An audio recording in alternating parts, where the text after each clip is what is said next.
Yo. Come through, people. What's up? It's me.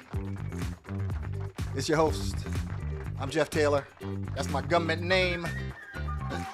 My friends call me Madjef, though. Welcome to the show. It's the Madjef Show.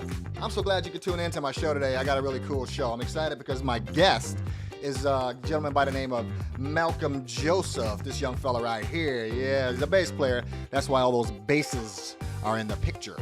We're going to get to Malcom. We're going to talk to him in a little bit. Welcome to the show. I'm so glad you could tune in. I've had literally every possible technical issue a person could have, and yet here I am. Should I have to switch to a off-white camera off to the left at some point during the show? Don't worry. It's going to be all right. It's going to be all right. And whether there are few of you here or many, I see that I got several watching, I'm going to be as passionate about it either way. Welcome to the show. I am him. He is me. Guess what, man? I got news as usual because I always have news, bro. You know I always got some news to share. What's the news, you say? Here's the news, bro. Mick Jagger is having a birthday. Another birthday. In preparation for his tour, which is coming up. And Mick Jagger is in 78 years old, and he's still touring. So the point of this here is to let you know, young people in your 40s and 50s, you ain't too old to still be out here doing this, man. You can still be out here playing. Now, speaking to that, and if you don't believe me, there's Mick. He's about to tour. Another gentleman, Tom Jones, is about to hit the road, baby. He is hitting the road in December. And guess what? When I was a little baby, I remember watching Tom Jones on TV and having a conversation with somebody in my family about why he looked like Elvis, but he really wasn't Elvis. Talk to me, man. Talk to me. Look, if these guys can still be working, you can still be fiddling and looking for gigs. That's all I'm saying. Follow your dream. Keep that dream alive. What? Hey, I'm just preaching what you need to hear. You need to know that. 78 years old, man. That's old. You know that's old. Come on, people. Look, anyway, welcome to the Madjef Show. What else I got for you? So my guest is a young man, like I mentioned. His name is Malcom Joseph. And right now, he's based over in the UK. Malcom, where's Malcom from? Malcom is living over in Cornwall, I believe it is. And check this out. I got this cool graphic. You gotta see this. Ooh. That's where my man is coming from. He's coming all the way from over across the pond to hang with us. That's Malcom Joseph. Now I'm going to bring Malcom in just 1 second. But before I do that, I want to tell you what he's most known for. Malcom is a bass player, and he is paid, 12 years now. He's played behind Grace Jones, supporting the legendary, iconic Grace Jones on some of those classic songs I know you've heard before, like this. I mean, you literally would have to have been living under a rock to not know who Grace Jones was, bro. All right? So this is how my man is making his living these days, and that's pretty damn dope. So whenever there's a player behind the scenes getting out there and making music happen like that, I definitely want to be one of the guys that's able to bring him into the show. So let me, without further ado, man, stop talking so much. Let me bring in my guest. This young man Hey. is the one and only Malcom Joseph. Hey, Madjef. Hey, Jeff. You were up late. Hey. Just for you, Jeff, man. I won't miss your show. I appreciate that, man. So, what's going on? Normally, come on, keep it real. Normally, you'd be in the studio right now if you weren't up on here with me, right? Oh yeah, I'll be tinkling away, making noise, trying to put some nice music together for all you folks out there. Yeah, That's what I'm. You're a bass player. I'm a bass player. You're a bass man, and how long have you been playing the bass? How long have you been doing that? I think my first experience of bass was when I was about 14. Wow. So I'm gonna speculate that you're roughly my age now, and we're almost like relatives. Our noses are very similar. I've noticed. It's a kind of like What the hell's going on? Yeah. It's you're probably from the small islands, Probably. See, I'm real light skinned. I jumped off that slave ship. I'm pretty sure I did. I'm pretty sure I jumped off and became a fish. Yeah, That's an insane. I got right? burnt. Yeah. No way you're beating me. I'm sorry, I can't do that. But I'm crazy. Hey man, but anyway, so you're over there in Cornwall, England. How'd you like my graphic? I brought a little graphic with the Yeah, that was great. You know, man, big pond. Yeah, it did work. Yeah, that's how far away I am. Yeah. Listen, you came to my attention as a musician, a bass player. I know that you had a group called Seventh Heaven for a while, right? That's And, right. Yeah. So was that before or after Grace Jones? Oh, that was Seventh Heaven was from the 80s. And they were a pop band in the 80s, British band.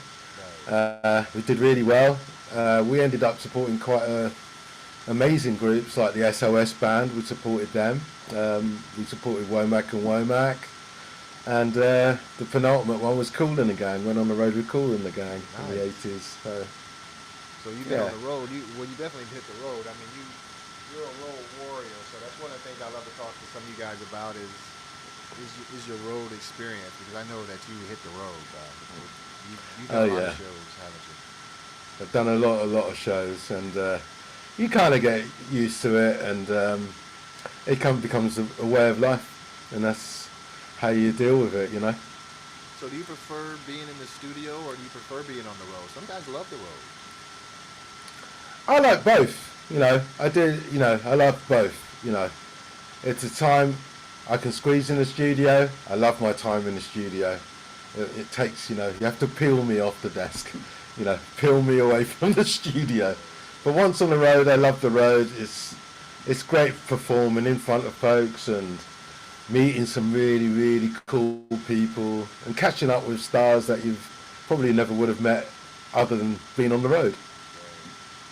So speaking of being on the road, I mean, Miss Grace Jones, man, I mean, that is like the gig right there. Like, so, you know, I hear that you guys have to wear war paint on your faces and stuff like that. You got to be a little bit think out of the box when you're with Grace, don't you?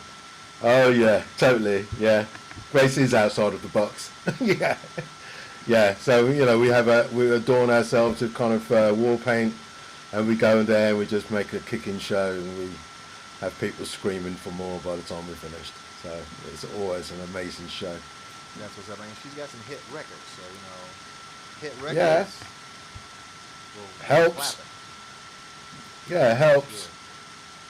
Yeah. But so did you do albums? How about the Seventh Heaven? Did you guys have any records? You put any records out with Seventh Heaven? Yeah, our first single was pretty much a success. We kind of entered in the top 40 of the national charts here in the UK back in the 80s. We had a couple of dance hits that kind of top 5. And we didn't get around to doing an album. I think the band disbanded after that. Everyone had different plans of what they wanted to do, and it went on its merry way, and everyone's kind of sought out their musical career from that. But the initial first start of it was pretty amazing. It was an eye-opener towards the industry and finding out how it all... From when I left Seventh Heaven, I sort of kind of pondered around after working out what's going to happen next, how been in a band for a number of years and working with guys that I've been with for a number of years, what's the next step? So basically I kind of met up with a few friends, went out jamming, got invited into the studio. It was so fresh. No one was doing anything like what she was up to at the time. She was just well ahead of the game. Yeah, and you know, I see, it's funny now that I look back and I think about her, I see the influence that she had on artists like Nelly Furtado and That's right. Rihanna, you know, and stuff like that. So you could definitely name it. She was bad. She was bad. Okay. Yeah. She was still touring up until before COVID came around. She was still touring, had a great band, had new materials, got new material. Fantastic. It was an amazing gig to see. Great songs. So speaking of COVID, I mean that had to change things for you as it did for most people. I mean, just kind of shut you down a little bit. Shut you down. End of story. It shut down completely. You know, it was pretty daunting for the whole music industry, especially in the UK, as a tiny little island, and we spread our love all around the planet, and all of a sudden that love had to stop, and then we had to kind of brush up on our own camp and see how we were going to survive this, you know. And a lot of people had to kind of quit the business, or people wanted to just carry on one way or the other and keep into the music, you know. It was hard, yeah. Now I noticed that due to COVID, I mean, you guys weren't playing together, you weren't with your bandmates, nobody was able to do that. But I found some of your social media, I went on some of your media there, and I found that something I thought was pretty cool that you guys did do, and that was you guys got together and did like a little, Yes. overdub session. Overdub lockdown session, yeah. And that was kind of brought us back together, you know. This is one way to keep the chops. Gave us a little bit of hope.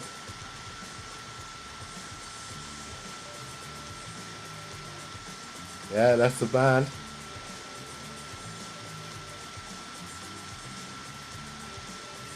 I want to thank your guitar player for showing me just how simple that lick really is. I think I worked a lot harder on that riff in my lifetime. Yeah, yeah.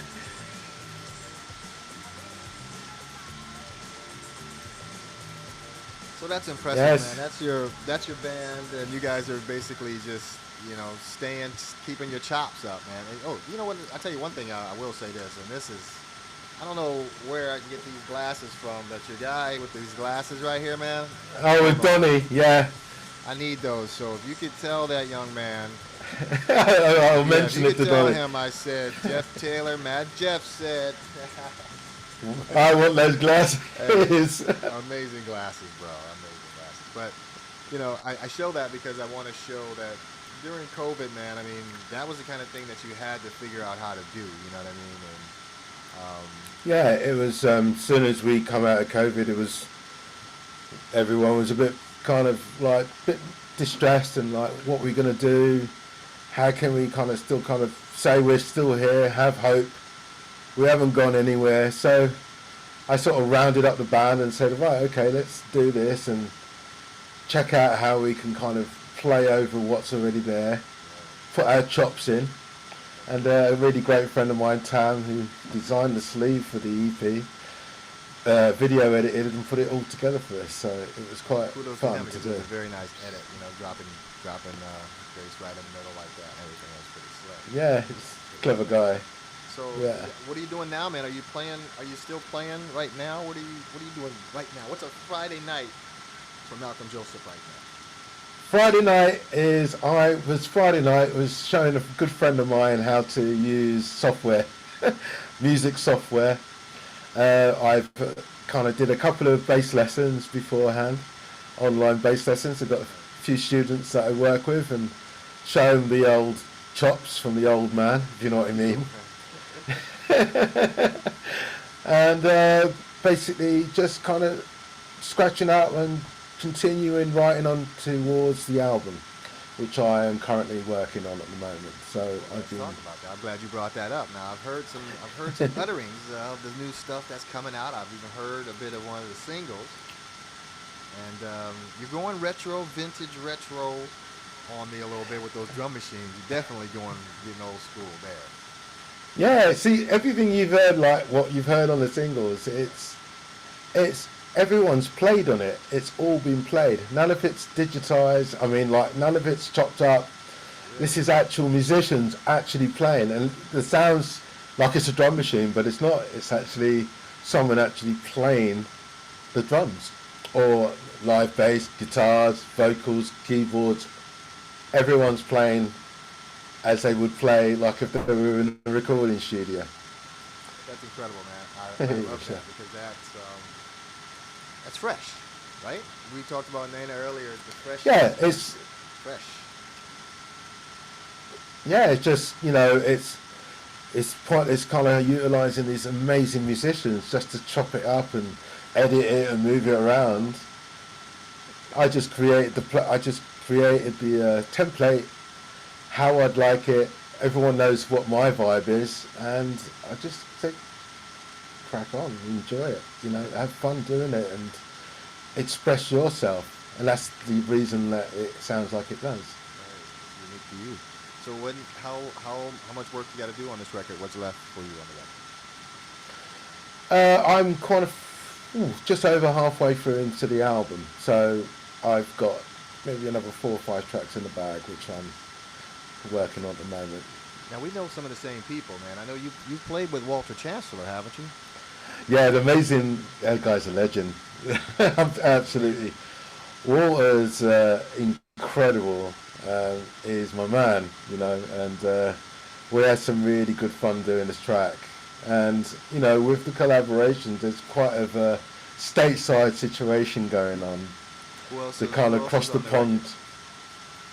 Yeah, Walter's on the record. It's got Walter Chancellor Jr. We've got Desi Delario and Ricky Peugeot from the Parlour. It's at the Parlour Social Club or Social Music. And who else have we got on there? We've got a Michael O'Brien who played double bass. He's based in LA. And that was the American contingency. They were just amazing players, you know. Isn't that a great thing? I love it when we can bring both sides together and collaborate. And it's just phenomenal how talented this world is of musicians. How you know, for me it was so unique that I introduced a track and left them to your own device, and what came back was just phenomenal.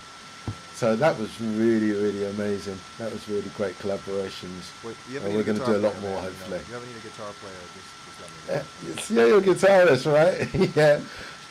Yeah, you're booked, man. You've booked. You know I got jokes, man. But you know what I like to do in the middle of my show is I like to do like a little thing that I call, it's not a game per se. It's more of I'm going to throw some images at you, Malcolm. This is what I'm going to do. I'm going to throw some images at you, and I want you to just tell me what comes to mind when you see these images, all right? It's real okay. Simple, real simple. Real simple. Hold on. Let me see if I can find it. I got a new interface for that. It's called the Game Show Interface. Oh, there we are. Bob Marley. I saw Bob Marley perform, actually, when I was I was just 14 years old, and I saw him perform in London at the Rainbow Theatre, and changed my life. Amazing guy, absolutely. Now, it doesn't get much better than that. I mean, proper legend. Bob is the man, without question. So, yeah. Oh, right. Yeah. Now, your connection to Bob is through reggae, in a sense, right? Because you have played with Grace for so many years, Pull Up on the Bumper, songs like that, songs that Sly and Robbie, who are kind of descendants of Bob's, have mastered, correct? So yeah. You know, I did get the approval from Robbie Shakespeare about doing his B lines, and he was very. I was really quite surprised. Not surprised, but I was really humbled at the fact that he said, like, you're doing a great job, you know, and that was fantastic for me. Wow, that was really amazing. Those are incredible dub musicians. Are they still like they're still stuff? playing. Oh, Yeah, they're still playing. it's a bucket list item. I got to add those guys to my bucket list of people that I got to see. All right, well, what comes to mind when you see this? Jimi Hendrix. Jimi Hendrix is the master of change, of bringing people together, sending out love, bringing this unique, unbelievably unique vision that he had about what he was playing and the world he was in. Jimi Hendrix, God. Sorry, but yeah. Right. You know, I love him. I love him to bits. As a string player, so I already know you're gonna. As a bass player, you gotta love Bob Marley and reggae. As a string man, you gotta love Jimmy because you gotta love Jimmy. Yeah. The ultimate string man. Now, you know, here's another picture for you though, because you gotta. We're just. You know, something about the UK, man. You guys have given us some of the best music. I mean, listen, I remember being a young man, and just hearing for the first time Benny and the Jets as a very young person, and just going like, what was that? Yeah, I know. Elton John. Yeah. And it changes everything. So, Elton John, another citizen of the UK. Yeah, great story. Yeah, still there. He's great friends of. I was mentioning the guy that did the video and the EP sleeve, and his father is the guitarist for Elton John since day one. What? And yeah, That's incredible. That's a lot of gigs. that's he's been with him for a very long time. So Very yeah, cool. that's So what else is happening with you, man? What else is going on with you? What's coming? When can we expect the album? What's the album will be around of probably just 2022, definitely. 2022? Hopefully before the spring. Oh, look at that guy, big Who's that young bass. fella? It looks like you know Yeah, you get some of your friends involved and stuff like that. Here are Tina and Chris from the Talking Heads, man. So you got some friends, man, in the business. You've been at it Yeah. a long time. Yeah, I love those guys. They're really, really cool guys. You seem like a really easy guy to have, to have on your team because I've seen you play the bass like I told you earlier, and you're just the most calm, and you must really be like the steady anchor for the whole band. And the bass usually is, but in your case, your personality as well is pretty amazing. Yeah, right. Yeah, I like it. As long as I make you dance, Yeah, Yeah, that's on it. the spot, you just do it. But that's Yeah. a beautiful thing. But one of the things that I also wanted, one of the reasons I wanted to have you on my show is because I came across one of these things on your website. I know that you're all about peace and love, man, and spreading the love. So I wanted to spread the love too, bruh. Hey, I also know that you played with Soul to Soul.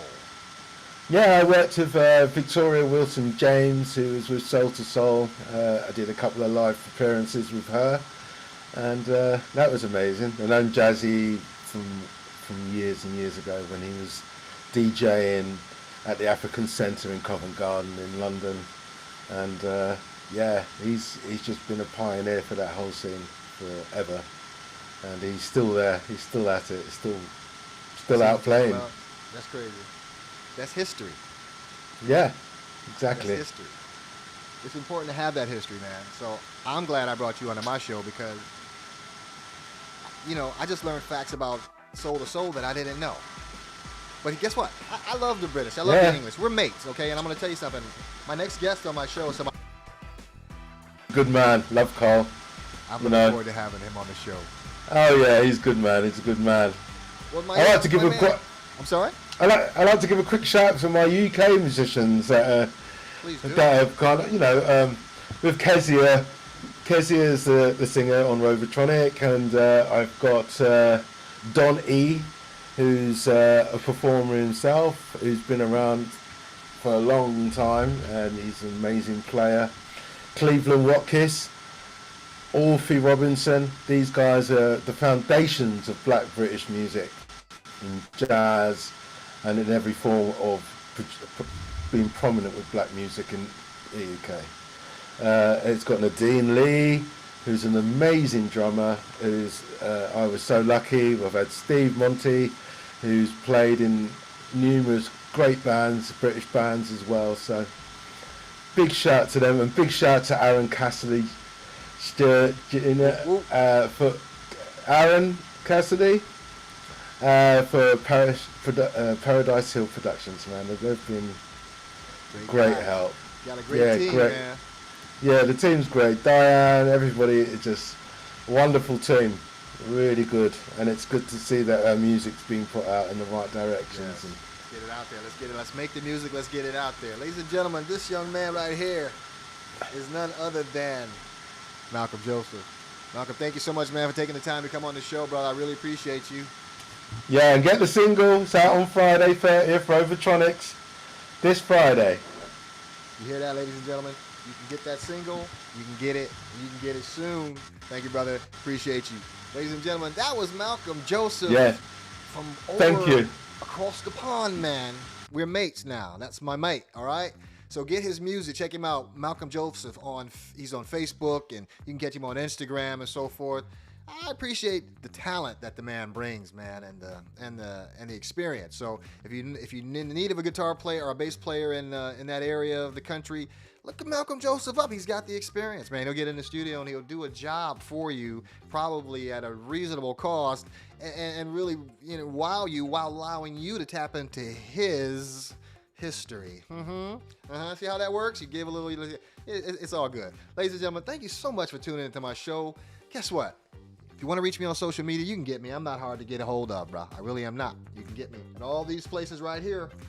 Real simple. Facebook, Madjef, on everything. That's how we roll, baby. That's how we roll. Guess what? Also, I got some sample CDs online in my store. If you scan this, it'll take you directly to my store. You can buy those sample CDs. They're like pennies on the dollar. There's beats, loops, drums, guitars, basses, you name it. A lot of creative power in there. In addition to that, man, I've written some books. You can also get those too. Just a little history of stuff. Just stuff that I know that I want to share with the young people in the world today. I just want to share with y'all. So this is what the Madjef Show is about. It's about loving and sharing. Oh, before we go, on a very serious note, though, suicide prevention is a real thing. You really need to play a role in this. If you know anybody that's down and out, that's just feeling a certain way, share this number, 1-800-273-TALK. You never know. Excellent. You never know. People could be counting on you, waiting to hear you say just a word that they could use at a time when they're really down. So please do that, people. And by all means, stay safe and so forth. And like I said, my next guest is none other than the amazing Carl McIntosh. We doing it, and we're going to do it like this. I'm stoked. Hey. Thanks again, folks, for tuning in. Great show. I want to thank Malcom Joseph for coming and hanging out with me. And all these buttons be damned. I do get them pushed. Eventually, they get pushed. Yo, I'm Madjef, man. I love you, each and every one of you. Thanks for tuning into my show. Until we meet again.